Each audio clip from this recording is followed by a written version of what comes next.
Laura, you have the next question. Yes, and it's for Ms. Fiorina. Your campaign put out an ad some time ago that seemed to equate global warming with the weather. You have also said that you think AB 32, the anti-global warming measure in California, it's a job killer and should be suspended. There is a proposition now in the ballot in California, Prop 23, that would do just that.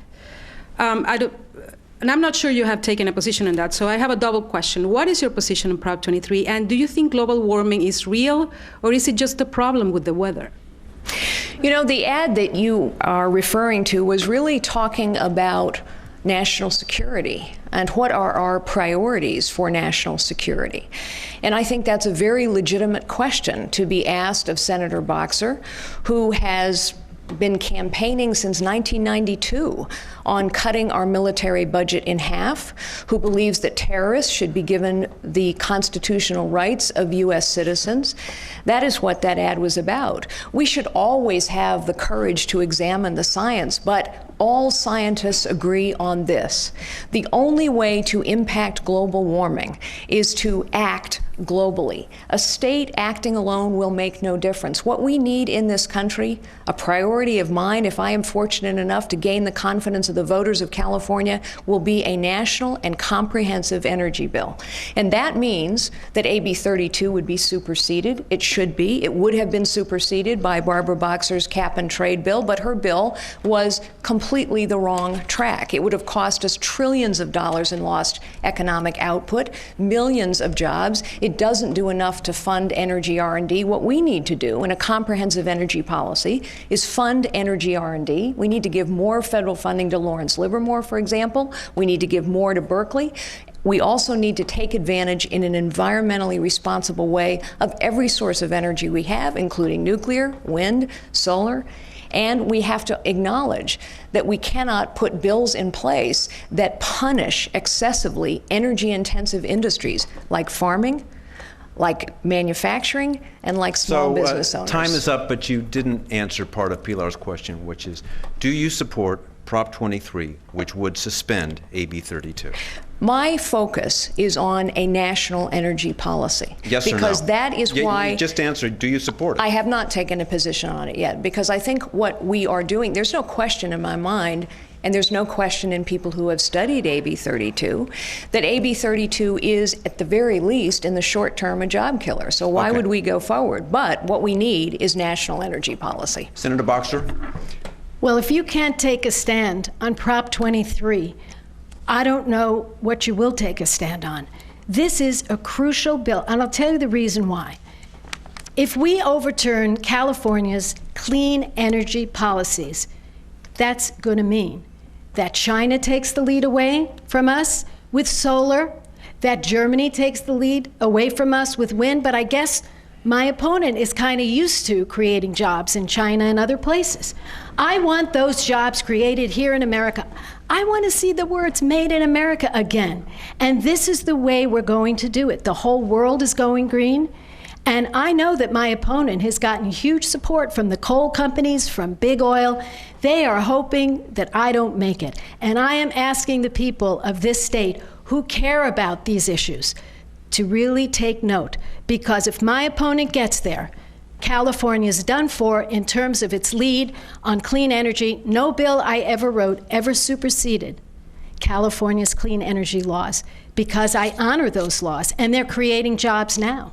Thank you. Time is up. Okay, I think now would be a good time to go back to a couple questions from viewers. And this next question is for Senator Boxer. It comes from Alana Armstrong. She's an undergraduate student here at St. Mary's College. She's not a Democrat, not a Republican. She refers to herself as an independent. Okay.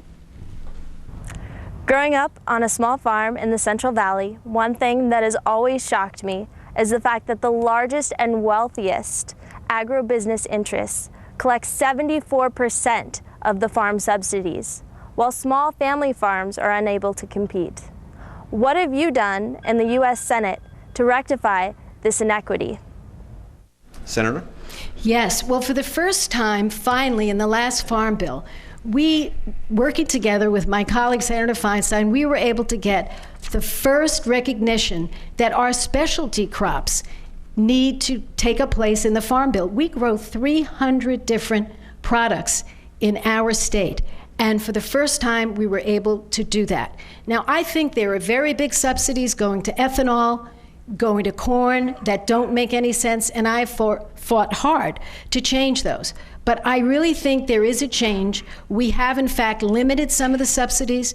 We have said if you're a great big giant farm and you're not a family farm, you're not going to get these subsidies. And I will tell you something else Senator Feinstein and I are doing.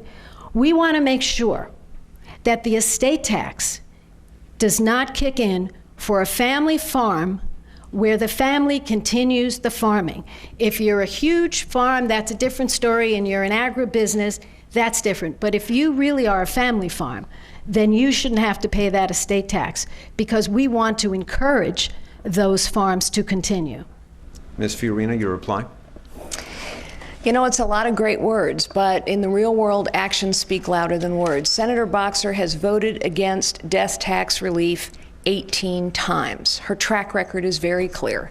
And while our 88,000 farms here in California, most of them family-owned, struggled with water, with a lack of water, Senator BOXER refused to lift a finger. As chairwoman of Environment and Public Works, she could have put an amendment forward to waive a biological assessment to turn the water back on in our Central Valley.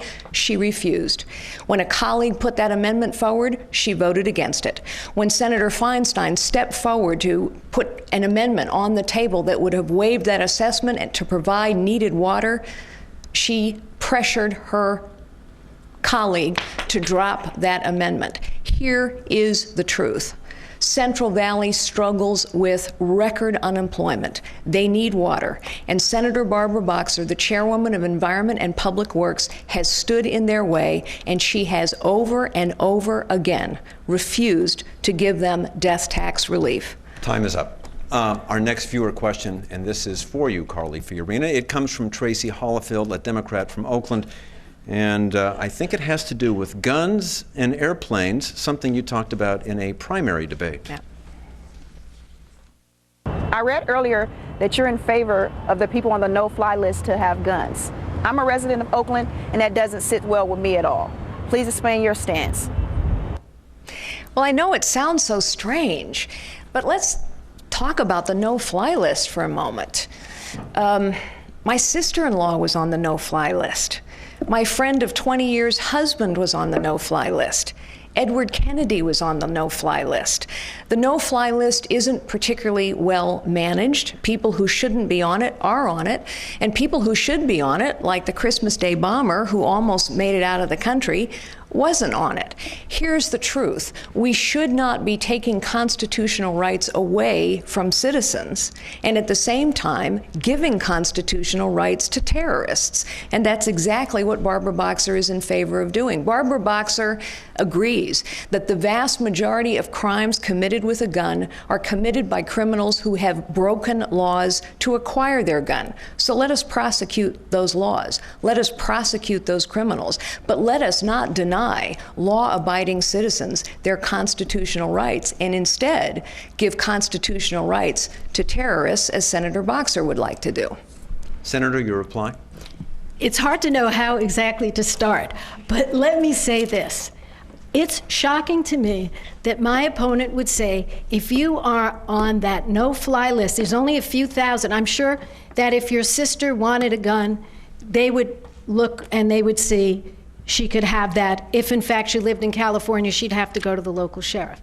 But it seems to me, as someone who authored a bill with a Republican colleague, which became the law, that says pilots who are trained have a right to carry a gun in the cockpit because there's so much concern by the pilots that they be able to take action. That's where you want to have a gun on the airplane, not giving it to people who are on the terrorist watch list. When I saw my opponent say that, I was watching it, it was in a debate, and Tom Campbell, who she was running against in the primary, he doesn't get very excited. And for the first time in my life, I saw him get excited when she said this.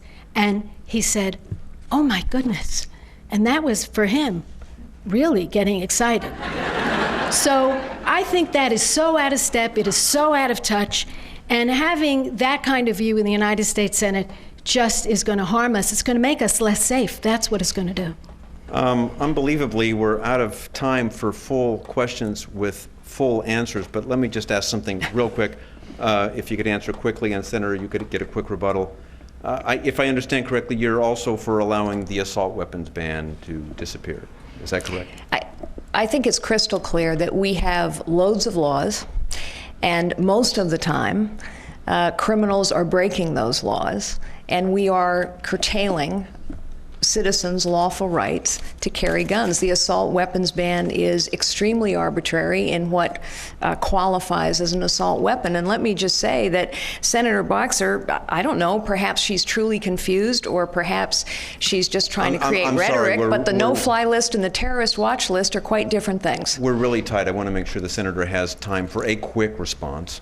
Well, yes, the assault weapons ban has been in place in California since the 1980s. So to go back to that dangerous yesterday makes no sense at all. It has bipartisan support.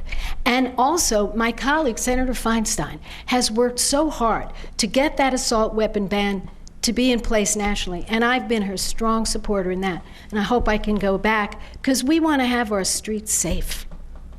Okay, we're now going to shift to closing statements. And Ms. Fiorina, you go first. You get 2 minutes.